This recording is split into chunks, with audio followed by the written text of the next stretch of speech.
God's tools for today, God's message, his tools for today is don't sell yourself for the now. Come on. Okay. Amen. You know, as people, we have the tendency to want to get everything or get caught up in the now. That we have to have it now. We just the generation that we got to have it right now generation. You know, not being patient, being very impatient because we just cannot wait for greater. Mm-hmm. In addition, we don't want to sacrifice for something better down the road. So if we are seeking comfort for now instead of waiting and seeking for greater in the Lord, if we're not careful, Mm-hmm. someone will recognize how desperate or how needy you are, Well, and they will take advantage of it. come on. Amen. Amen. Amen. They will purposely, not by mistake, they will purposely rob you That's right. of the gift that the Lord had laid out for your life. Esau was a hunter. You know, he was a go-getter. You know, he liked being out there in the countryside. You know, many people say that he lacked maturity. You know, he just wanted to be out there and just go around, hunt, and do all kinds of stuff. You know, he preferred to be in the wild while his twin brother, you know, was a homebody. He just wanted to stay at home. Talking about Jacob. Now his father, you know, Isaac was 60 years old when they were born. You know, so he was an older man. Okay. So, you know, as they got older, Esau got more aggressive. You know, he just wanted to go out there in the world. You know, he wanted to hit the club. He wanted to hit the spot. You know, he wanted to do his thing. And he said, okay, you know, this is what I'm going to do. You know, but the part that was important, that stood out, was that he loved his father. And he loved his father, and his father loved him. And so he became a skilled hunter. Now, there are countless people that's out there that love to go and get it. They like to chase the bag, as they like to say. Yeah. They like to go and get it because they know that they're good at what they do. You know, they know, I'm the man, I got this. Ladies like, girl, I got this. You know, forgive me if I don't act like a woman, but it's all right. While Esau had a skill set, and just like Esau's skill set, there are individuals who will work and they will produce at a high rapid. It's like they non-stop. They always going. They have a high motor. But you can work so hard to please somebody Uh-oh. or want to achieve something, and you get worn out Yeah. because you keep chasing, trying to please somebody. Like, hold on, I got you.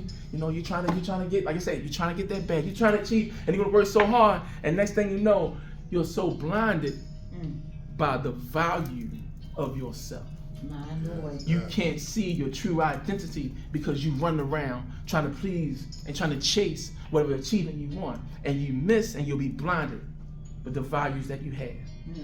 In verse 28, Isaac, who had a taste for the wild game, loved Esau. Again, Esau was a great hunter, but he had a time in his life where the birthright that was given to him, which his birthright was to have a double portion of his father's inheritance and leadership of the family, which initially would have made him the head of the clan with a great authority and responsibility, more responsibility than his brother Jacob. That's what he had at the time, that birthright. He had an inheritance. But his ambition for the now superseded his greater for later. It superseded it. What makes it so bad, unlike most of us, Esau knew that he had something great. He knew about his birthright.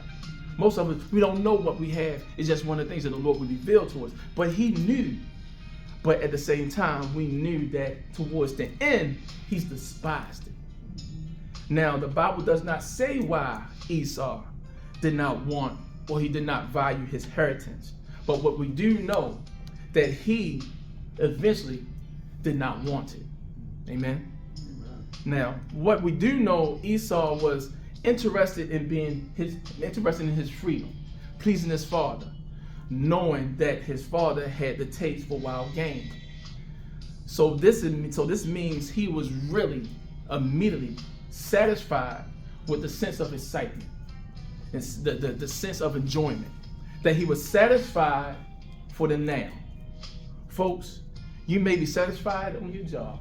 Uh-oh. You may be satisfied with your position. Heck, you may be satisfied living with mom and dad. You may be satisfied in the place that you have in the church. But man of God, woman of God, there is so much more that the Lord has for you. Yes.